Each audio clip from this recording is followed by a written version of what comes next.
Welcome to Masala Buzz. We bring to you the latest happenings from the world of showbiz. Today's top stories are: Zoya Akhtar gives her thumbs down to the recently released adult comedy Grand Masti. Sonu Nigam was asked to change the event management company. Vidya Balan opens up about things that have made her lose hope. Director Zoya Akhtar is critical of the recently released adult comedy Grand Masti and says that she would never spend money to see such a movie in a theatre. She said she wouldn't even enter a theatre to watch it. She has seen the promos and knows that it is not for her. It is appalling. It will make her very irritable and there is no way she is going to give money to this film. The movie stars actors like Vivek Oberoi, Aftab Shivdasani and Ritesh Deshmukh. Despite receiving a lot of flack from the film critics and classes for its overtly sexual and explicit content, the film has made it to the wagon of 100 crore club.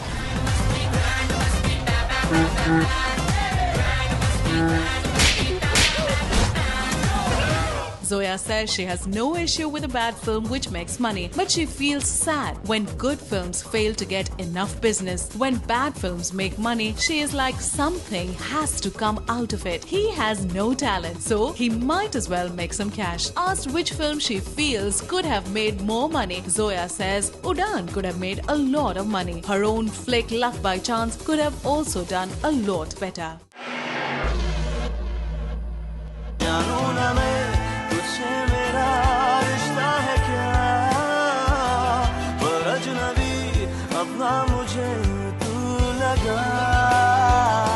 Singer-cum-composer Sonu Nigam received threat calls from underworld don Chhota Shakeel, who is dreaded criminal Dawood Ibrahim's close aide. Sonu told the police that Shakeel made several calls and demanded to change the event management company that will handle the singer's 2014 tour.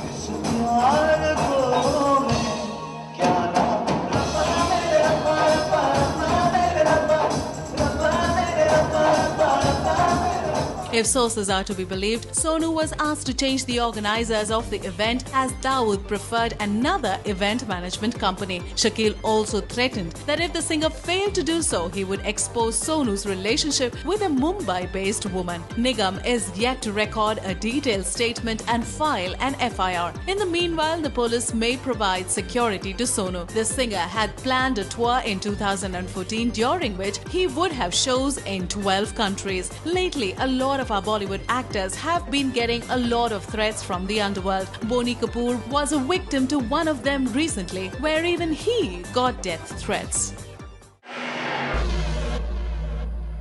She loves campaigning for causes, but National Award-winning actress Vidya Balan has no intention of stepping out of the arc-light to make it a full-time career because acting is what she lives for. Besides, she feels the country is currently very disillusioned with politics and politicians. If being a known face, a film star or celebrity can draw attention to a cause and get people interested in knowing more about it, she is happy. But acting is what she lives for and doesn't see herself ever entering politics.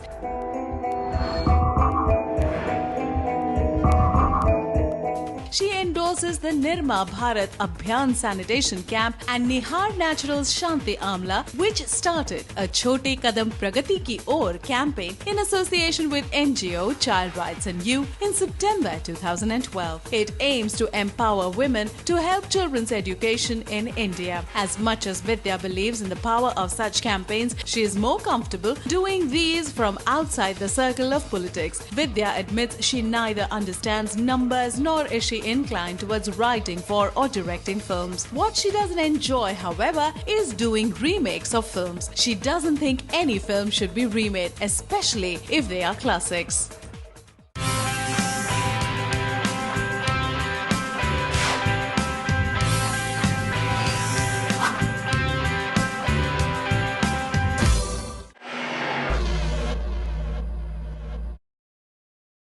Hi, this is Arjun Rampal.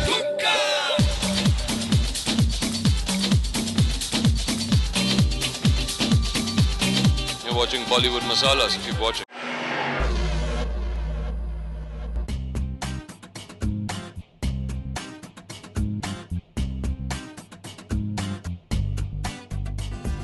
A director par excellence, he's a producer and has composed the music for Ded Ishqiya, which is already mesmerizing people everywhere. Please put your hands together for Vishal Bhardwaj.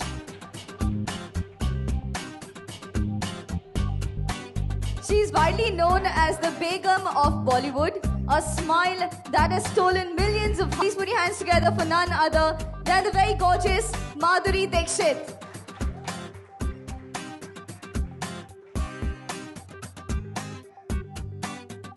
Known for doing different kinds of roles with Elan, she is someone for whom words like beautiful just don't do justice. I would like to welcome the very scintillating Huma Qureshi Akka Munya.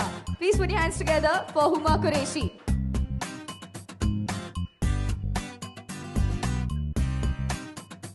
A writer and director who's won accolades and rave reviews for his debut film as a director for Ishqiya. He's also the director for this upcoming poetic journey. Last but not the least, I'd like to welcome the co-producer of Ded Ishqiya, Shamaru Entertainment. A very good evening. We have the team of Reliance Digital. Could I please request Mr. Pradeep Menon to welcome Huma Qureshi? Could I please request Shafali Suman to welcome Vishal Bhardwaj? Could I please request Shagun to step back? Mr. Pradeep Menon, could I please request you to join me? Shafali? I think my most loved gadget is my iPhone. Because of course there's the phone and there are the games and everything, so I just love it. Actually, हमारी film में भी एक iPhone का एक joke है. Whenever Babban's character is trying to impress me, so he tries to buy me an iPhone. Although he looks down because I have an iPhone 2, whereas he has a 5. But in real life, I just bought a 5S and I love it. And it's champagne gold. I think it's been wonderful. What better place than to release your music than Digital Express? And it's a lovely place. It's a go-to. And I think I always lose my husband in these places. So it's somewhere I know, even if I'm in a mall, I know where to find him. Well, for one, it was difficult getting here. Lots of traffic today. But apart from that, once you get here, I think you don't need to go anywhere else because all your needs are sort of taken care of. And yeah, we're very happy. And I'm sure I speak on behalf of everyone to be here. I think what better place than this to launch the music for Ded Ishqiya? Not really, because I have done a little bit of that in Devdas, जहाँ उर्दू में मैंने बात की है, लेकिन इसमें of course बहुत particular रहना पड़ता था कि नुक्ता कहाँ है और नहीं, तो ज़ेर ज़बर नुक्ता ये सब संभालने पड़ते थे. But apart from that I think it was wonderful. I learned a lot of new things. जैसे मुझे इस फिल्म के दौरान पता चला कि एक तारा होता है, तारा means a star in the sky, जिसे याद अल जोज़ा कहते हैं. मुझे लगा बहुत ही रोमांटिक सा नाम है और दैट्स समथिंग आई लर्नड. लेकिन it was fun doing this movie. We really had a blast with everyone. मुझे लगता है similarities and with Khalu ji and Babban being there and their characters, but everything else is very different. No. I mean, in the sense, of course, I've grown up in Delhi and I'm coming from a Muslim family. Urdu's all around and, my parents speak and write Urdu really well. तो मुझ पे extra pressure था क्योंकि I was like one of the spoiled kids who thought learning Urdu was not very cool. And then I had to do this movie and be very careful of my ज़ेर ज़बर and नुक्ताज़. तो मैं हर चीज़ में नुक्ता लगा देती थी. तो अभिषेक had to tell me, अरे यहाँ नहीं लगता है, यहाँ मत लगाओ, यहाँ बचा के रखो, नेक्स्ट लाइन में लगाना. But it was great fun and I think this film shows that old world Muslim culture really beautifully. And and it sort of has all these urban elements and how it becomes I think a lot of people will identify with it because when you go and you travel to the smaller cities, you really see that India which is urban yet at the same time it holds on to those small town values. My favorite is जगावें सारी रहना. और हमरी अटरिया इसलिए मुझे पसंद है क्योंकि बेगम अख्तर साहिबा की ठुमरियाँ सुनते मैं बड़ी हुई हूँ और इट्स एन ऑनर कि उनकी ठुमरी को एक स्टेप फॉरवर्ड विशाल और गुलजार साहब लेके गए हैं. अभिषेक चोज दैट सॉन्ग सो और इस फिल्म में इतने खूबसूरती से वो आ सका, अकोमोडेट हुआ, and who better than Madhuri Dixit to dance over that. So it's an honour to be part of these 2 songs जो फिल्माए गए हैं माधुरी जी पे. और या इस फिल्म का म्यूज़िक एक्चुअली करने में मज़ा इसलिए आया क्योंकि एक तो जो शायरी से भरा हुआ एकदम जो माहौल था, और उसमें जो ओल्ड ट्रेडिशन हमारा फिल्म म्यूज़िक का है, जैसे इंडियन परकशंस बहुत कम यूज़ होते हैं अब.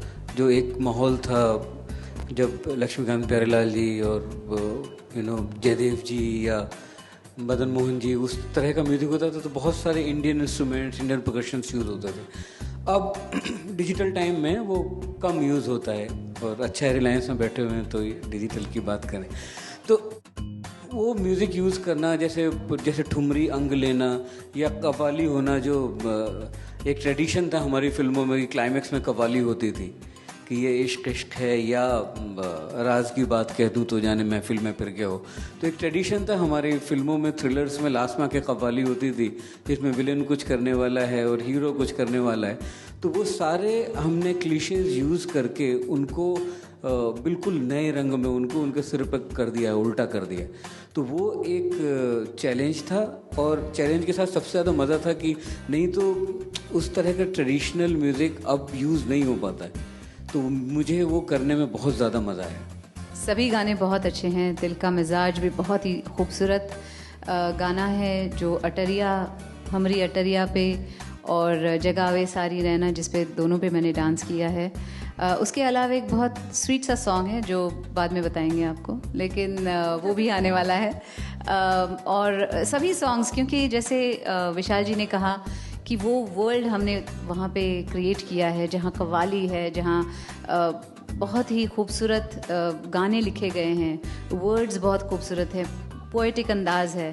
तो उसकी वजह से सभी गाने ऐसे बगीचे जैसे हैं, the flowers everywhere. It's very beautiful.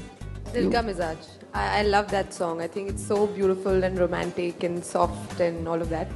And Hamri Atariya because of Rekha ji. I think she's just fabulous. Her voice has this beautiful texture to it. I think she makes that song so beautiful. सुनने में तो सारे गाने एक से ही बेहतर हैं, सब बढ़िया गाने हैं, बट फिल्म में देखने में क्या होगा, जो कव्वाली है उसमें बहुत मजा आएगा. तो वो मेरा सबसे मनपसंद है.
Thank you so much. Members of the media, the Q&A session is now open. Please raise your hands so we can pass the mic and you can ask questions. I think you can be any shape and size to dance. It's proven time and again. You have seen Bharti on Jhalak. She did such a fantastic job. And you don't have to be a particular body type to dance. You can be any body type and you can still dance as gracefully and beautifully. I don't think that we need a monetary thing to have any singer for that. And more than that, I think the contrast of Yo-Yo Honey Singh and my music and Guldar Saab's lyrics, we thought it can be a very good cocktail. As I said, मैंने इश्किया देखी हुई थी first और I was very impressed with that movie. सभी के characters were very well written, a very tight script. And when I saw Abhishek's work in the movie, I was very, very impressed. I thought he had done a marvelous job with the woman's character as well, which was played by Vidya. When they came to me, like Vishalji and Abhishek, with this script, I fell in love with Begum Para, and I thought it was a wonderful character to play. Not only because she's a big, but also because she's multi-layered. Like, there's so many layers which come off as the movie goes on. And I thought it was a very well-written script, as well as the characters were fabulous in the movie. Well, it was wonderful, and she is wonderful, and she made it very easy to act with her. I know you people think that big actresses are difficult people, but that's actually not true. She was very warm, and I think she just made every scene very easy to do. Yeah, so we were just honestly just playing off each other. Munia likes the fact that he's uncouth. So I think, that's what set off, the romance between Munia and Babban in the film. They both are Badtameez lovers. Well, I danced very little, but it was great fun because, like I said, she made it very easy, and everybody else, Abhishek, made it very easy. The only thing I remember very vaguely from that day shoot was Abhishek looked at me and smiled and said, "Not bad," and she hugged me and said, "I don't bite." So the rest of it is just a blur. I think as a playback singer आपकी तैयारी तो रियाज और वही सब है, आप कितनी तैयारी करते हैं, लेकिन to play back for Madhuri Dixit और for great stars is it's something I think comes with success. Basically, if I were not successful, I don't think I would have got to sing this song for her, and it depends on the music director. So Preetham called me because he felt my voice would suit. He wanted dignity in the song, so he said, I want you to sing. He wanted classical bass singer, so he called me, and that's how it all began. Maut is a reality, not a necessity. It is a reality of life, and different people have different loves. There are people who die for the country because they love the country so much. There are people who die for others. There are people who protect others. So there are different kinds of love everywhere in the world. And like I said, death is a reality. So.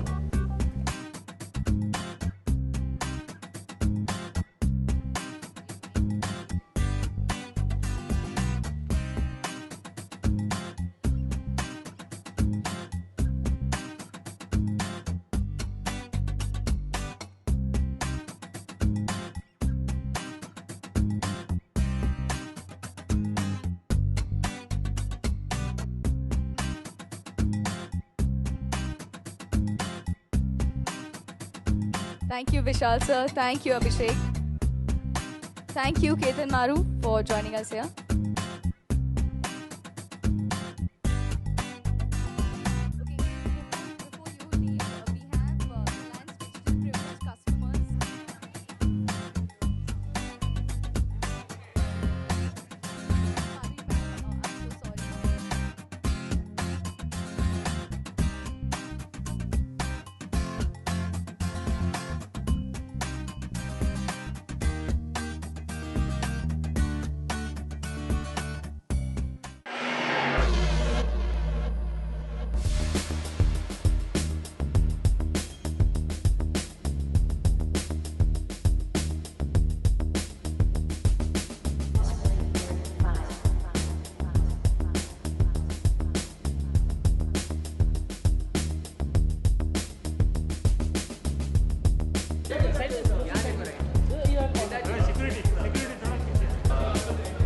It's a very unique sequence in the film where I want to show, love for my particular partner, and it's called the love seed that I give it to her.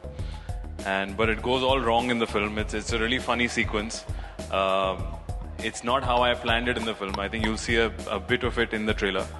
But once you see the film, I'm sure you'll really like it. It's a funny sequence. Today is the love seed that you guys can also hopefully do it for your lovers, or you can get pictures clicked next to it. So here it is, guys. Can we open the love seed? Are you guys nervous? Are you guys excited? This is the love seed. And Hasi the Pasi presents the love seed. Woo! See, Hasi.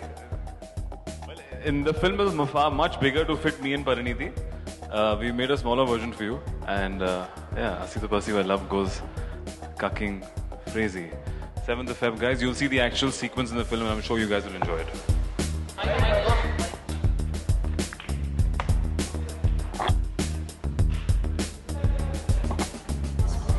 He's gonna break it. He's gonna break it.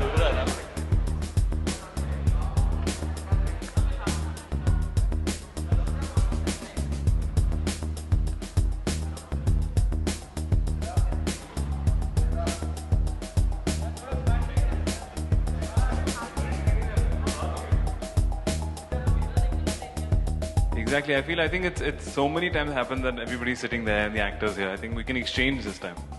Whoever's asking question can come here and ask me questions.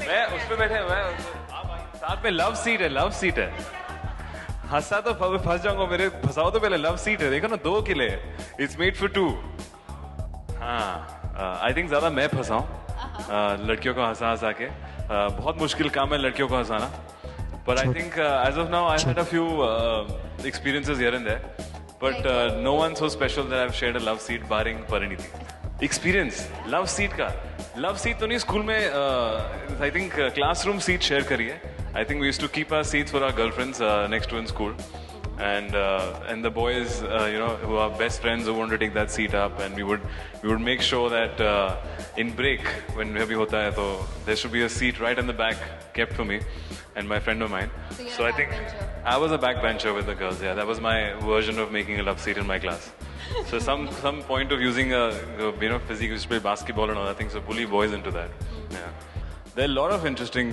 and good looking and attractive actresses there I think Katrina Kaif is very attractive. Deepika Padukone.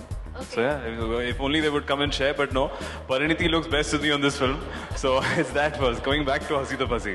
If you guys say so. मैंने सिर्फ love सीटी share किया उसके आगे मैं गया ही नहीं आज तक तो तभी मैं प्रमोट कर रहा हूँ ये लव सीटी है जो मेरे पास एक ही चीज है जो दिखा सकता हूँ इसके आगे I don't know what love is if somebody dates me only gets to sit on the seat मैं खुद इतनी मुश्किल से भी कहते रहे I've just said I'm a virgin and the only thing I have is a seat to offer so I can only trick them into it if you can believe Mr. Salman Khan well I think Hasana is the first thing I think everybody who can make a girl laugh and you know have a light sense of humor it's always a positive thing लड़की को रुलाने से better हंसाना है तो of course I think that's an interesting way to crack conversation I think once you meet somebody well मेरे साथ तो of course I think so it's positive लड़की हंसती तो better है ना it's always the first sign लड़कियों में क्या खूबी होनी चाहिए I think लड़की में एक particular खूबी नहीं हो सकती I think first is that she should laugh at my jokes अगर हंसी नहीं की तो फिर वो रो रही है बेचारी तो exactly definitely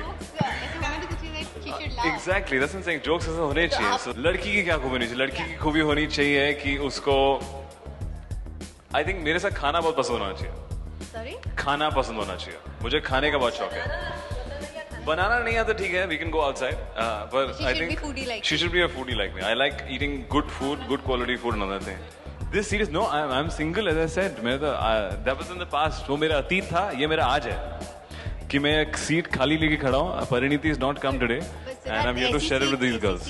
As I said, Pariniti and I have a lot of fun on this. 3 दिन हम बैठे हैं इस पे. काफी funny sequences कर रहे हैं इस पे. Hopefully, when you guys will see the film, you'll realize what it means in the film. This character in Hasi to Pasi, I'm playing this first time I'm playing a boy my age. He's very ambitious. He wants to do well. He's a bit confused in terms of doing what his family wants and doing what he wants. I think so, which is very true to all the youth today. Sometimes they get pressurized. You know, my mom wants me to do this. My father wants me to do that. So I think this boy is equally confused in that sense. He sticks by his commitments if he's made to his girlfriend or to his lover. I think which is very interesting as well. So yeah, I think this character is pretty much the regular close to me kind of boy when I was in college or when I came after college. Yeah. Cucking crazy moment in the film. For you, what is this the cucking crazy thing? Yeah. I mean, what is it? How do you cucking crazy is the film. How do you define cucking crazy? Well, you have to see the film to understand. As I said, we can't see so your first letter देख रहे हैं इसका मैं actually नहीं बोल सकता. You'll beep it out. So we use this technical term. As I said, you'll beep it out if I say that. It'll be fun. Once you see the film, you realize we're doing everything but the conventional stuff in the film.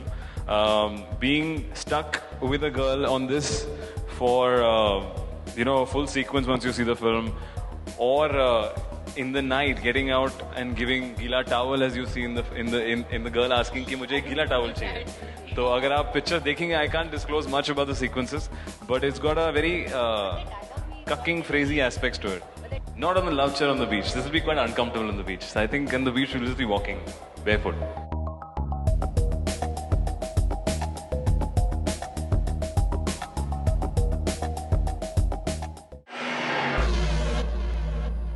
मैंने इनका कच्छा पकड़ के ऊपर आ गया मैं, और इन्होंने मुझे पचा लिया, मेरे सर जी, और मेरे को ना इतने लेके आ गए मनीष पाजी। वो अलग बात है कि इसने जब मैंने कच्छा पकड़ा था तो उसको वहीं छोड़ देते वैसे उस बात है ना, क्योंकि ये तो कच्छा पकड़ के ऊपर आ गया था, लेकिन कच्छा कहाँ गया वो किसी दाढ़ी वाला नाग पहली बार मैं देख रहा हूँ। वैसे ये जो काला नाग जिसे आप बोल रहे हो, ये कैसे फिल्म के अंदर वापस जिंदा हो रहा है या नहीं हो रहा है या मर गया है, वो देखो ज्यादा राज नहीं खोलूंगा, बट ये है कि किस तरह सब इसके पीछे पड़े हैं, किस तरह मैं मास्टरमाइंड हूँ फिल्म में, किस तरह उसे थोड़ा बचाने की कोशिश करता हूँ, बचाता हूँ या फंसाता हूँ, ये तो मुझे भी नहीं समझ आता, क्योंकि मैं खुद इतना कंफ्यूज रहता हूँ। लेकिन उसमें एक्चुअली क्या होगा अगर मैंने अभी बता दिया तो है थोड़ा सस्पेंस टाइप खुल जाएगा नहीं? No, yeah, you're right that there are lots of sequels that are happening, and we were not treating this film as a franchisee project. After the death of Osama, Abhishek came up with an idea which I thought really needed to be made, and which is why we made this film. It's a really good idea, and it makes the film starts with Osama's death, so it needed to be made. मेरा पंगा नहीं है. Abhishek has lots of angst with America. Look at his t-shirt he's wearing. Just look at it. I only bought it for him because he has serious angst with America. मैं sequel नहीं बना रहा था, लेकिन जब उसामा मरा, जब उन्होंने बोला कि उन्होंने उसामा को मारा है, तब मुझे ये आइडिया आया। तो उसके बाद मुझे लगा कि शायद अब मुझे सीक्वल बनाना चाहिए। मे बी मैं बहुत लेट उठा, लेकिन जो आइडिया आया वो ऐसा था कि आरती को और पूजा को लगा बना सकते हैं। And then the story such which starts after Osama's death. So that's how we made it, and it's not anti-America. It's completely you can say pro-comedy.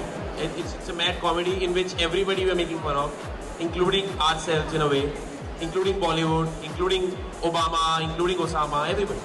नहीं यार, मैंने उसका पत्ता वत्ता कोई नहीं काटा। पहली बात तो क्या वो माली है जिसके मैं पत्ते काटूंगा है, या कोई बाग है वो जिसके पेड़ है, वो क्या चक्कर है उसके पत्ते काटूं? नहीं, मैंने उसका पत्ता वत्ता नहीं काटा। इसमें एक्चुअली क्या है, अली जो है वो है फिल्म में, उसका एक कैमियो है, लेकिन इस स्टोरी में जो ट्विस्ट लाता हूँ, इस कहानी को जो आगे बढ़ाता हूँ, वो नया किरदार है मैं, जो कि इस कहानी को आगे बढ़ाएगा। इसमें जितने भी ट्विस्ट एंड टर्न्स है लेके आएगा। डायरेक्टर साहब जो है उनको एक एक बाल का ध्यान होता था, मतलब हल्का सा भी बाल इधर जाता था तो इनको प्रॉब्लम हो जाती थी। जानी ब्रावो। जी हाँ, तो बिल्कुल इन्होंने हमने एक इलेक्ट्रिशियन रखा हुआ था सेट पे, जो बार बार आता था, जब भी बाल खराब होते थे मैं प्लग पॉइंट में हाथ देता था, ऑन करते थे, बाल बंद। यार अच्छी झलक दिखने वाली है और अच्छी फिल्म बनी है। अभी तक काफ़ी मज़ा आ रहा है, जो भी हमने थोड़ा बहुत सर ने दिखाया, काफ़ी इंजॉय कर रहे हैं उसको। फिल्म मेकिंग में बहुत मज़ा आया, इस फिल्म को बनाने में बहुत मज़ा आया।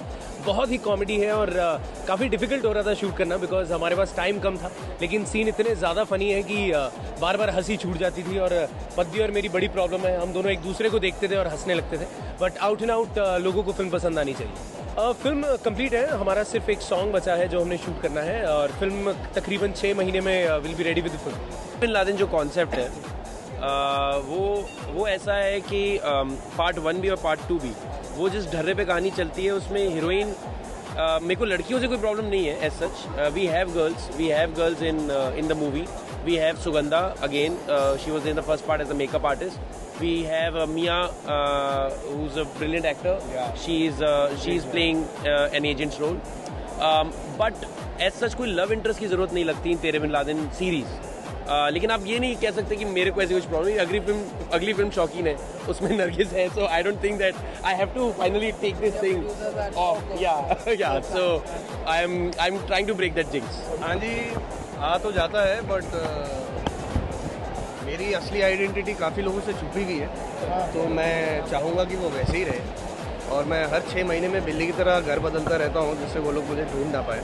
सो my numbers keep changing, my address keep changing, so I am always on the run. It is kind of intimidating, but मेरे ख्याल से इट्स एक सेंस ऑफ ह्यूमर की चीज़ है, एक मजाक की बात है। I think everybody takes it in that spirit. और अगर आप ये फिल्म भी देखेंगे, जैसे तेरे बिन लादेन थी, बहुत लोगों ने कहा कि ये बिन लादेन पे स्पूफ है, लेकिन it wasn't a spoof on bin Laden. Similarly this film is also not a spoof on bin Laden. I am playing a bin Laden lookalike again. और जो जोक है या जो आप कह सकते हैं फार्स है या सैटायर है, वो आप कह सकते हैं कि वर्ल्ड पॉलिटिक्स पे है. So it is again a political genre kind of a film, comedy genre. Film like this needs to build up very, very slowly, and we last time when we released the film, we didn't have the budgets to promote it the way a regular big ticket picture has. So we launched the trailer with My Name Is Khan. Then digitally we built the film up, which is what we want to do. This was a great platform because it goes with our film. It's a Comic Con. There is the reason was that this was the first platform we wanted to come out with because it's all about comics, and it is a very big comedy. That's why we made our trailer also. I mean the behind the scenes also in a comic fashion right now. You'll see a trailer very soon, I think. In probably a month's time we'll release our teaser, and then we'll build the film.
Basically दोनों का combination है. And Vasundhara ने basically she has tried to basically because I was talking to Vasundhara, so Vasundhara ने try किया कि दोनों को किस तरह से मिक्स करके अच्छी तरह से स्पाइस ऐड करके म्यूज़िक दिया है वसुंधरा ने. स्पेशली जिस तरह का फिल्म का लुक है, विजुअली बहुत रिच फिल्म है पराठे वाली कली. सिनेमाटोग्राफर देबाशीष ने बहुत अच्छा काम किया है. एंड म्यूज़िक जो है बहुत ही ज़्यादा अच्छा, आई थिंक आप सुनेंगे तो आपको बहुत अच्छा लगेगा. बाकी we have Prabhakar as Faraz, then we have other characters, Rimjhim Kaur, Himanshu Thakkar, Yuvraj, other very key important characters in the film. बाकी आई थिंक अनुज ज़्यादा बताएंगे अपने कैरेक्टर के बारे में. नैना Kaur who's tikha paratha from Chandni Chowk. She's like tadka fadka in the film. So और अनुज play कर रहे हैं मौलिक, सादा paratha, and she falls in love with मौलिक. So वो तीखा पराठा और सादा पराठा कैसे मिलते हैं, and it's a romantic comedy. And Vasundhara जी ने बहुत अच्छा म्यूजिक दिया. It's a very different film for me. As a role, I think जब पहली बार सचिन मेरे पास आए थे और उन्हें रिका कि वो चाहते कि मैं ये रोल करूँ, I was a bit surprise because उनके बैकग्राउंड से और उनके पास एक्टरों की कमी नहीं थी, बट आई एम ग्लैड कि उन्होंने मुझे चूज़ किया. और पहली बार मैंने इतने सारे टीवी शोज में गुजरात में भी किए हैं, लेकिन पहली बार एक रोल में जितना होमवर्क, जितने वर्कशॉप्स मैंने सर के साथ इस फिल्म में किए हैं वो कभी नहीं किए थे. और जब उसका रिजल्ट पिक्चर में दिखता है एकदम from the body language to the look to the performance, very different from what Anuj Saxena is और what I done in other films and shows. All credit goes to sir. मुझे ऑलवेज टीम वर्क करता है. I always believe कि captain of the ship is the one who takes things forward. So we worked together in a very different kind of a combination. And then at the end of all of that, he said, I'm going to make a film and I would really like you to do the music for it. हालांकि I think मेरे career में फिल्मों में आने से पहले से मैं म्यूज़िक कंपोज कर रही हूँ. इंडिपेंडेंट म्यूज़िक बहुत किया है और ऑफ कोर्स प्लेबैक बहुत किया है, लेकिन फिल्मों में आने का शौक़ था as a music director definitely, लेकिन ऐसे फिल्म में जहाँ पे मुझे अपनी क्रिएटिविटी को एक्सप्लोर करने का एक अपॉर्चुनिटी मिले। And I am really glad to say कि सचिन ने मुझे बहुत फ्रीडम दिया as a music composer to really explore what I wanted to communicate through the music for पराठे वाली गली। And it's been a very enriching journey क्योंकि इस फिल्म के अंदर of course पराठे वाली गली की जो फ्लेवर है और तड़का, like you put it, तड़का है वो तो है, लेकिन बहुत अलग अलग तरह के म्यूजिशियंस को मैंने इस फिल्म के म्यूज़िक में यूज़ किया है, जैसे कि जॉय बारुआ जो असम से हैं, सिद्धार्थ बसरूर जो यहाँ बॉम्बे से हैं, जसराज जोशी जो पूना से हैं, एक गाने में तो हमने एक न्यूयॉर्क बेस्ड सैक्सोफोन प्लेयर का एक सोलो रखा है। You know there are many influences, many flavors that are making the music of Parathe Wali Gali. I'm really proud of the work that I've put in. My team and me, there are many people. एक film के music करने में बहुत सारे लोगों का योगदान है, जैसे कि एक फिल्म बनाने में। तो मेरी भी जब सचिन से बात होती है तो मेरी अपनी टीम है उनकी टीम के साथ। So it's really been a wonderful journey and I hope that the music touches everybody's hearts क्योंकि हमने दिल से बनाया। And I really hope that people sing with the songs, and I hope it enhances the flavor of पराठे वाली गली। Film तो मैंने अभी बनाई है, उससे पहले कॉलेज टाइम से वैसे मैं बताना चाहूँगा, मैं बेसिकली सॉफ्टवेयर इंजीनियर। तो इंजीनियरिंग कॉलेज में पढ़ाई तो कम होती है, मस्ती ज़्यादा होती है। तो हम कॉलेज के टाइम से ही पराठे वाली गली बहुत मस्ती करने जाते रहते थे। हाँ, बहुत तरह के पराठे खाए थे, तो वहीं से जर्नी स्टार्ट होती है और बहुत अच्छी मेमोरीज़ भी जुड़ी हैं पराठे वाली गली से। और जब ये फिल्म का स्टोरी, मैं उस टाइम में यूएस में था, again working as software engineer US में, उसी टाइम से एक आइडिया डेवलप हुआ था और आते आते जब तक मैं इंडिया पहुंचा और ये फिल्म की शुरुआत हुई, तो कहीं ना कहीं जिस तरह की स्टोरी बनकर आई है और जिस तरह के कैरेक्टर्स हैं स्टोरी में, कहीं ना कहीं वो सारे के सारे, मैं समझता हूँ कि जैसे थिएटर भी अलग तरह के इमोशंस होते हैं, उसी तरह से पराठे वही इमोशंस की तरह ही काम करते हैं, तीखा, सादा, बाकी सारे। तो कहीं ना कहीं आपको सारे जो 9 इमोशंस मिलेंगे आपको किसी भी सिनेमा में या परफॉर्मिंग आर्ट्स में, किसी भी उसमें डांस हो गया, म्यूज़िक हो गया, थिएटर हो गया, किसी भी, तो वो पराठे बेसिकली आपको डिफरेंट जो इमोशंस हैं वो रिफ्लेक्ट करते हैं। और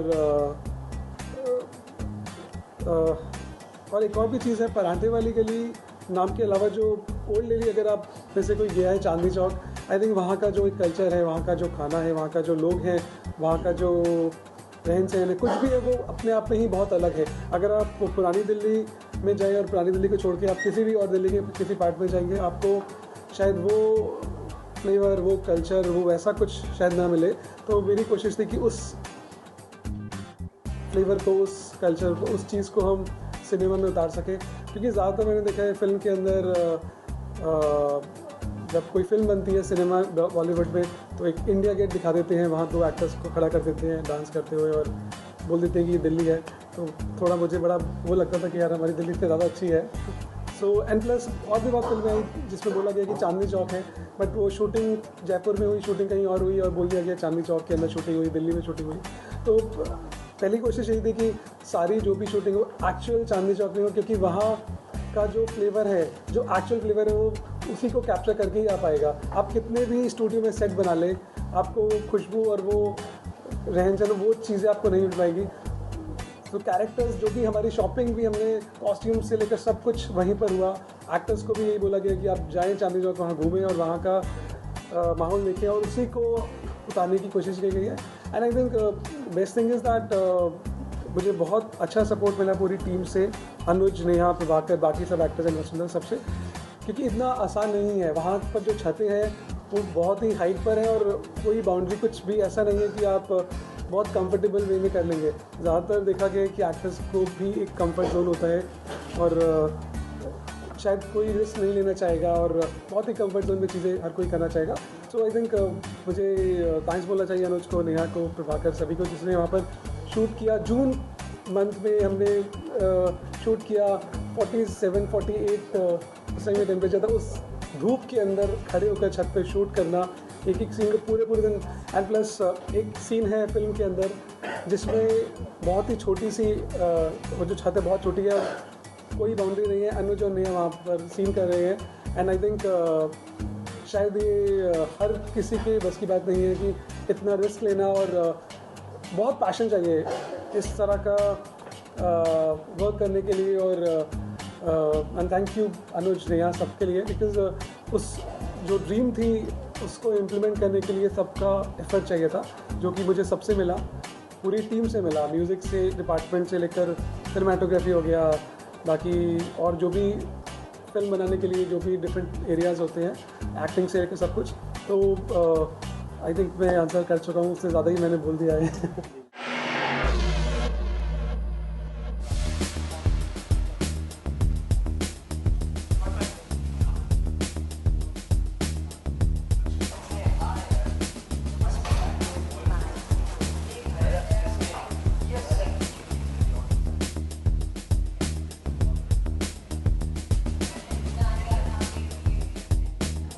बिल्कुल यही वजह थी इस फिल्म का नाम भी लक्ष्मी रखने की। और एक सेंट्रल टैगलाइन है हमारा जो हम बार बार दोहरा रहे हैं, वो है आर वी बीइंग ह्यूमन। ये इसलिए है कि जब घर में कभी लड़की पैदा होती है तो सब ऑटोमेटिकली बगैर सोचे समझे यही कहते हैं कि घर में लक्ष्मी आ गई है। What is the meaning of that word कि बड़े होने के बाद इस लड़की को बेचो? I mean is that the question we are asking. यही वजह थी लक्ष्मी बनाने की। जो सीरियल था that was about a different topic all together. उसमें थोड़ी सी लीनियंसी आ गई है, थोड़ा सा एक्सेप्टेंस आ गया है, but women have been suffering from, ना सिर्फ वो सीरियल के वक्त से, since the time in Sita Draupadi के वक्त से it's been happening. They still have to prove their equality and unfortunately it's so sad कि हम आज के ज़माने में 21st century and we are still talking about the same fight, we are still struggling for the same fight. वही है, but I can hope that the next generation, the generation we are bringing up as parents, my kids will think differently, my sons will treat their women differently, you know, that's all I can work towards. नहीं, मेरे बेटों को ऐसी कोई चीज़ का सामना, एक तो पहले आप जो कह रही हैं, अगर बेटी होती तो I would worry about that, but first I would tell, if I had a daughter I would say you don't have to be married. First, you yourself are strong enough by yourself, it's your choice. What you do is your choice and I will support it blindly. Just don't be a bad human being. Never ever take beating physically, emotionally or any other way from anybody. औरों को respect दो, औरों से respect लो, यही होना चाहिए। मैं मेरे बेटों को भी यही बताती हूँ कि don't ever treat anybody badly, you know. So समाज and all that very nice, but if all of us, I am the woman I am because of my parents, because of the way I've been brought up. My husband is the man he is because of the way he's been brought up. Nagesh treats women differently or with respect because of the way he's been brought up, you know. So इतना तो we have to trust, जो संस्कार हम हमारे बच्चों को देते हैं, I think we have to trust. I have trust in that my sons won't grow up and do something ridiculous like this. मैं 3-4 साल से एक NGO के साथ काम कर रहा हूँ जो actually victims of sexual exploitation and trafficking को रेस्क्यू करते हैं। तो मुझे काफ़ी ऐसे मौके मिले जहाँ मैं इन लड़कियाँ और औरतों के साथ मुझे इंटरेक्ट करने को मिला, और जब मैं इनकी कहानियाँ सुनता था तो मुझे एक चीज़ हमेशा बार बार महसूस हो रहा था कि ये कहानियाँ कुछ सफरिंग एंड लॉस के नहीं हैं बल्कि हीरोइज़म के हैं, क्योंकि ये औरतें ये सब कुछ सहने के बाद भी जिस तरह से मुझे बता रहे थे कि हमारी बस यही इच्छा है कि ये कभी किसी और लड़की के साथ ना हो, हमारे में जितनी दम है हम कोशिश करेंगे कि विल इंश्योर। तो ये बार बार मैं सुनता रहा तो मुझे लगा कि हाँ ये टॉपिक इम्पॉर्टेंट है, इस पर मुझे कुछ करना चाहिए, पर तभी भी फिल्म का कुछ आइडिया था नहीं। फिर मुझे एक ऐसी लड़की के साथ मिलना हुआ जिसकी कहानी सुन के मुझे लगा ये है हुक, इस पे मैं कहानी बनाऊंगा। और ये लड़की थी 14 साल की जो फोर्सबली प्रोस्टिट्यूशन में जाना पड़ा, पर जब ये लड़की रेस्क्यू होके बाहर निकली तो इसमें इतनी हिम्मत थी कि वो अपने ट्रैफिकर्स को कोर्ट ले जाके उनको सज़ा दिलवाया, उनको जेल भिजवाया। ये सेंट्रल हेरोइक स्टोरी को लेकर के मैं लक्ष्मी को डिज़ाइन किया। मैंने हमेशा जेंडर इक्वालिटी में बिलीव किया। माने जब आप बात करते हैं कि वी आर इक्वल, आप बोलते हैं पर आप समझते कुछ और है, क्योंकि स्पेशली ये इंडियन माहौल में हमेशा यही बोला जाता है कि ये हमारी परंपरा है कि हमारी औरतें पर्दे के पीछे रहे, ये करे वो करे, और फिर भी लोग इक्वालिटी की बात करते हैं। And I think that's very wrong. तो मैंने हमेशा यही कोशिश किया कि अपनी फिल्मों में कम से कम मैं इस इक्वालिटी को दिखाऊं कि there is no difference. That is I think usually the reason why you see कि मेरे फिल्म में द फीमेल कैरेक्टर्स ना ही स्ट्रॉन्ग होते हैं बट रियल होते हैं। That's what I focus on. And it is sad क्योंकि हमारी फिल्मों में अगर 50-60s की बात करें तो there was gender equality on the screen, tradition था, but there were lots of directors who dealt with that beautifully. और कहीं ना कहीं फिर वो 60s के बाद पता नहीं अ काइंड ऑफ कॉन्डेसेंडिंग इक्वालिटी शुरू हुआ, जैसा कि एक आदमी कह रहा है कि हाँ तुम इक्वल बन सकती हो, which is very different from तुम इक्वल हो। That's what I try and show in my films. Well ये एक लकी एक्सीडेंट था। ओरिजिनली मैं जब लक्ष्मी बना रहा था तो एक 14 साल की लड़की को इस रोल में कास्ट किया था हैदराबाद से, पर जब उसके पेरेंट्स के साथ मैं इंटरेक्ट कर रहा था तो मुझे ये महसूस हुआ कि मैं एक बहुत ही इर्रेस्पॉन्सिबल फिल्म मेकर हूँ, क्योंकि ये मेरा हक नहीं है कि मैं एक 14 साल की लड़की को लेकर के इस वर्ल्ड को एक्सपोज करूँ, जिस वर्ल्ड मैं लक्ष्मी में दिखाना चाह रहा था। तो at that point I stop the film. फिर 6 महीने बाद एक पार्टी में था और वहाँ पे मुझे मोनाली नज़र आई, तो मैंने मोनाली से पूछा आई यू इंटरेस्टेड इन एक्टिंग, और फिर उसको एक ऑडिशन के लिए बुला के लक्ष्मी का रोल दिया। माई रीज़न वॉज सिंपल कि I wanted an adult to play Lakshmi, क्योंकि एक अडल्ट ही जान सकती है कि इसके हॉरर्स, इसका ट्रूथ क्या है, एक बच्ची नहीं जान सकती है, और वो सच में ये बच्ची को दिखाना नहीं चाहता। So I was very comfortable. Monali ended up playing and she's terrific in the film, but I was dealing with her as an adult and that gave me the comfort to direct it. मेरा reaction I was actually dumbstruck क्योंकि मैं I was not be able to believe my eyes के, और कि one of my favourite directors of all time, जब से मैंने films को समझना चालू किया था तब से Nagesh sir has been one of my favourite directors. उन्होंने मुझे इवन ऑडिशन के लिए बुलाया, and that too without me actually trying for acting, you know. So it was ecstatic, I was really excited. उसके बाद जब फिल्म मिली मुझे, मैं समझा नहीं सकती how actually I started feeling proud that really Nagesh sir thought that I am capable of playing Lakshmi, क्योंकि तब तक मुझे थोड़ा सा आइडिया हुआ था कि movie what it was dealing with and what my character was like। मुझे पता था मैं 14 साल की, मतलब एकदम बच्ची प्ले कर रही हूँ। But gradually when we had our script readings and जब सारे when we were having our workshops, I was getting more and more excited because I figured out, I realized that every single day I'm learning something new and I'm exploring myself, and that process, in spite of this being such an intense character, became so much easier than probably it would have been otherwise, because Nagesh sir was the captain of the ship. His view and his vision of Lakshmi as a character was so clear that I just completely could blindly trust. मुझे मेरे दिमाग में ये था कि मैं जो भी करूँगी शायद वो गलत नहीं होगा. He will completely fix it. So it has been a fantastic journey since then. मुझे हमेशा ये अवार्ड्स बिल्कुल इररेलेवेंट लगते हैं. मैंने अब तक 12 फिल्में की है, एक रिलीज़ नहीं हुआ. बट एक ही नेशनल अवार्ड मिला है क्योंकि वो फिल्म किसी और ने सबमिट किया था अवार्ड्स के लिए. मैंने आज तक मेरी एक फ़िल्म भी नेशनल अवार्ड्स के लिए सबमिट किया नहीं है.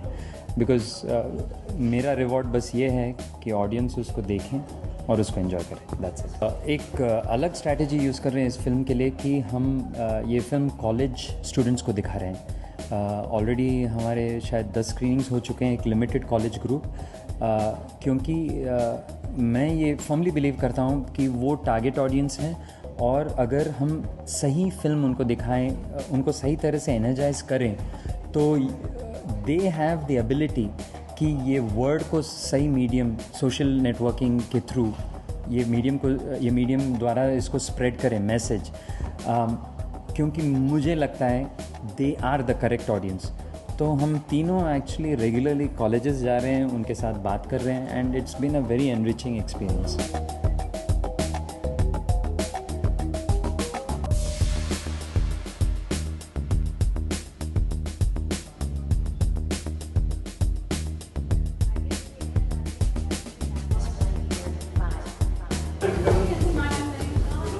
देखिए, मैं एक एनजीओ के साथ काम करता हूँ जो ऐसे victims of sexual exploitation and trafficking उनको रेस्क्यू करती है और उनको रिहैबिलिटेट करके वापस समाज में इंट्रोड्यूस करने की कोशिश करती है. तो इनके साथ जब मैं इंटरेक्ट कर रहा था तो मुझे ऐसा लगा कि ये इतनी इम्पोर्टेंट टॉपिक है कि I have to focus some kind of spotlight on this. इस पर कुछ करना चाहिए इसके साथ. पर ये कुछ क्लियर आइडिया नहीं बना जब तक मैं एक 14 साल के लड़की के साथ मिला who actually had the courage, जिसमें हिम्मत थी कि वो अपने ट्रैफिकर्स को कोर्ट ले जाएं और वो कोर्ट केस जीती. जब ये कहानी मेरे सामने आया तो तब मुझे ऐसा लगा कि हाँ, इस टॉपिक पे अब मुझे एक अच्छी सी स्टोरी मिल गई जिसको मैं ऑडियंस तक ले आऊँ. I hope so. अगर मैं आजकल इतने सारे कहानियाँ हैं, जैसे आपने बताया रेप के बारे में या अट्रॉसिटीज़ अगेंस्ट वुमेन, किसी ना किसी लेवल पे सारे ऑडियंसेस काफ़ी डिसेंसिटाइज हो चुके हैं. और मैं जब आपसे कहता हूँ कि इतने हज़ार लड़कियों के साथ ये होता है तो आप एक नंबर सुनते हैं फिर उस पर ध्यान देते ही नहीं. पर अगर मैं एक लड़की की ज़िंदगी पे फोकस करूँ, एक लड़की की कहानी आप तक ले आऊँ, आई थिंक उससे बहुत ज़्यादा असर पड़ सकता है. That's the reason why I made Lakshmi. मेरा किरदार जो है इसके अंदर बहुत अलग है. मैंने इस तरह का किरदार कभी किया नहीं है कि मैं एक्चुअली इस तरह का डार्क शेड का या ग्रे शेड का टोटली नेगेटिव रोल करूं. लेकिन इसके अंदर मैं जो है एक ऐसा किरदार निभा रहा हूं जो मैंने आज तक कभी किया नहीं है और ना मेरी पर्सनालिटी को कभी वो सूट किया है. पता नहीं ऑडियंसेस, मेरे फैंस जो हैं वो कैसे एक्सेप्ट करेंगे. लेकिन मैं एक कलाकार हूँ, एक एक्टर हूँ और मेरे को लगता है कि जो नागेश ने मुझे रोल दिया कि मैं रेपिस्ट का रोल करूँ इसके अंदर, वो पहले तो मेरे को समझ भी नहीं आया कि क्या. लेकिन जब नागेश ने मुझे बोला कि नहीं, मेरे को एक ऐसा फेस, एक ऐसी पर्सनैलिटी चाहिए जिसका शुरू में पता ही नहीं चले कि ये ऐसी हरकत कर सकता है सब में.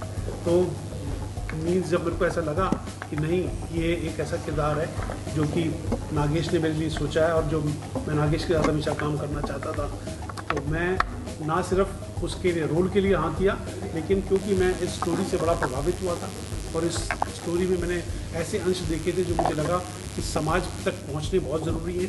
ये कथा, ये कहानी जो है समाज को सुनानी बहुत ज़रूरी है. तो मैं एक्चुअली इसमें प्रोड्यूसर के तौर पे भी आया और मैं जयंती भाई गाडा जो कि बड़े दिग्गज प्रोड्यूसर हैं उनको साथ लेके आया. प्रमोद शर्मा जो मेरे दोस्त हैं, यूवी न्यूज़ मीडिया को मैं साथ में लेके आया और नागेश के साथ ला के खड़ा किया ताकि हम 4 लोग कम से कम इस चीज़ को बिलीव कर पाएँ कि इस तरह की फिल्में बनना जो है वो कितना ज़रूरी है. और ऐसे जो करंट टॉपिक्स हैं, और ये टॉपिक तो खैर ऐसा है जिसने पूरे देश को हिला के रखा हुआ है। तो ऐसी बात तक पहुंचाना, वो कितना, ऐसी बात को पहुंचाना कितना इम्पोर्टेंट हो गया था। ये लक्ष्मी कहानी कोई बदले की भावना की नहीं है कि किसी ने कोई बदला ले लिया, वो तो एक बहुत ही सतही बात होती है। लेकिन ये है कि इस कहानी के अंदर जिसके साथ ये पीड़ा हुई है, हम उसके अंदर साहस क्रिएट करें, हम उसके अंदर होप क्रिएट करें और उसके अंदर एक ऐसी बात उजागर करें कि उसको एक बहुत पावरफुल जो है वो टूल बनाएं, सब में एक पावरफुल समाज का हिस्सा बनाएं। ये बहुत ज़रूरी है। किसी को थप्पड़ अगर आपने खाया तो थप्पड़ मार देना वो बहुत सतही बात होती है। किसी ने आपको कुछ तकलीफ़ दी, उसकी तकलीफ़ को तकलीफ़ से वापस करना बड़ी वैसी बात होती है। रेपिस्ट का क्या हाल होना चाहिए, ये तो जो उसके साथ होना चाहिए वो तो होना ही चाहिए, लेकिन आपके साथ क्या होना चाहिए इसके बाद वो बहुत ज़रूरी है। और वो लक्ष्मी के अंदर वो जो साहस आया है कि वो समाज में उठ के खड़ी हुई है और उन लोगों की आवाज़ और जो उनके खिलाफ उठाई है, वो इस फिल्म का खास हिस्सा है। और बहुत अलग बात है जो कि इसमें दर्शकों को बहुत अच्छी लगेगी कि कैसे एक 14 साल की लड़की जो है वो साहस जुटा पाती है अपने उन लोगों को सही मार्ग पे लाने के लिए, उनको सही सबक सिखाने के लिए। बिल्कुल हंसेंगे नहीं, उनको शौक लगेगा, शायद पहली बार देख करके तो वैसे हंस पड़े, लेकिन उनको पता चलेगा। मेरे को लगता है कि उसकी पहली प्रेजेंस पे आपको हंसी आएगी, क्योंकि किरदार का जो पूरा जो लुक है वो एब्सोल्यूट डिफरेंट है। और कई लोग तो ट्रेलर में पहचान नहीं पा रहे हैं कि ये सतीश कौशिक ही है जो एक्चुअली जो दिखाई दे रहा है। तो शौक देने वाली बात है, तो अच्छी बात है, एक्टर के लिए अच्छी बात है कि वो उसको अलग तरह का काम करने का मौका मिले। नहीं, वो बात फर्स्ट टाइम की नहीं है, फर्स्ट टाइम की बात नहीं है कोई। ये एक देखिए, जो भी कोई एक्ट होता है उसके अंदर आपको किसी को तो किरदार वो प्ले करना पड़ता है कि जिसने तकलीफ़ें दी हैं, मतलब ठीक है ना। तो वो तकलीफ़ें, ऐसा किरदार करने पे भी एक्चुअली आप एक्चुअली उस मूवमेंट का साथ दे रहे हैं, ताकि आप उसको जितना गलत दर्शाएंगे और जितना उसको सज़ा मिलेगी और जितना गलत क्रूर दिखाएंगे उतना ही बेटर आपका एक्चुअली हीरोइज्म भी और हीरो भी निकल के आएगा। तो मेरे को लगता है कि मेरे लिए एक चैलेंज था, जैसे कि नागेश ने कहा उसके लिए भी चैलेंज था, मेरे लिए भी चैलेंज था to do really a very bad role, dark role and a grey shade character. अभी तक ऐसी फिल्में करने की कोशिश की है जो पिछली फिल्म जो मैंने की उससे बेहतर हो या एटलीस्ट उस लेवल की हो। It has to be worth doing it. और ये फिल्म जब मैंने सुनी, कहानी जब सुनी, तो मुझे लगा ये कहानी बतानी ही चाहिए। और ये रोल मैंने इमीडिएटली हाँ कह दिया। तो जो किरदार मैं कर रही हूँ, यस, ऐसा किरदार मैंने पहले किया नहीं है। I play the madam of a brothel. और ना कोई रेफरेंस पॉइंट था, ना कोई कि लगे कि अच्छा ऐसा कोई कैरेक्टर है जिसके बारे में मैंने देखा हो या पढ़ा तो है, फिल्म्स देखी हैं। तो हर एक्टर अपने एक्सपीरियंस से, जिन लोगों को वो मिले हैं, जिन लोगों के जिनसे इंटरेक्शन किया है, उससे कुछ सीखते हैं, उससे कुछ अडेप्ट करते हैं, वो रेफरेंस पॉइंट रख कर किरदार निभाते हैं। बट ज्योति जिस कैरेक्टर को मैं प्ले कर रही हूँ, ऐसे किसी इंसान से मैं मिली नहीं हूँ, वन-ऑन-वन इंटरेक्शन हुआ नहीं है। तो मैंने नागेश से पूछा कि जो मेरे दिमाग में एक ब्रोथल की मैडम का जो किरदार है, वो जो फिल्में देखी हैं उस हिसाब से मैंने वही रोल्स देखे हैं, वही that is my memory of a madam. But वो नहीं चाहते थे कि उस किस्म का किरदार मैं निभाऊँ। ना वो चाहते थे कि मैं किसी को पर्सनली मिलूँ या उस तरीके से इंटरेक्ट कर I make the character like that. तो जब ज्योति किरदार निभाना था, she had to be real. I mean, हाँ मैडम है, लेकिन she is a real person. और I was following back on Nagesh's vision to say so. And मैं बहुत गर्व के साथ कह सकती हूँ कि लकीली नागेश और मैं, we were on the same page and we created a character which is real, at the same time very hard hitting. So yeah, that is the woman. सफ़र बहुत ही अच्छा रहा, needless to say. Singing I have been lucky that I pursued जो मुझे पसंद था मैंने वही परस्यू किया था, वाज म्यूजिक. मैंने रियलाइज़ नहीं किया था कि how much I enjoy facing camera, which I realised while in the process of this film all the more. तो जब मुझे ये ऑफ़र मिला, इनफैक्ट जब मुझे इस मूवी के लिए ऑडिशन करने के लिए मौका मिला था, तभी I was so happy that you know a director of his calibre, Nagesh sir's calibre, उन्होंने सोचा कि मैं even you know he can even call me for an audition was more than enough, forget getting the role. So मैं I was in the 7th heaven, बहुत खुश थी कि मुझे ये रोल मिला था. एक तो वो कि नागेश कुकुनूर की फिल्म थी and that would be my first film, that's an honour that I that itself is an honour. So उसके and then the other thing was Lakshmi is such a brilliant story that to be a part of this film as a girl, as a woman is in itself another huge honour. तो एक ऐसे heroic character की story को मैं narrate कर पा रही हूँ. I am actually playing such a character is a huge deal for me, and this is my debut film, so I think I'm already very proud of the fact that I'm a part of this film.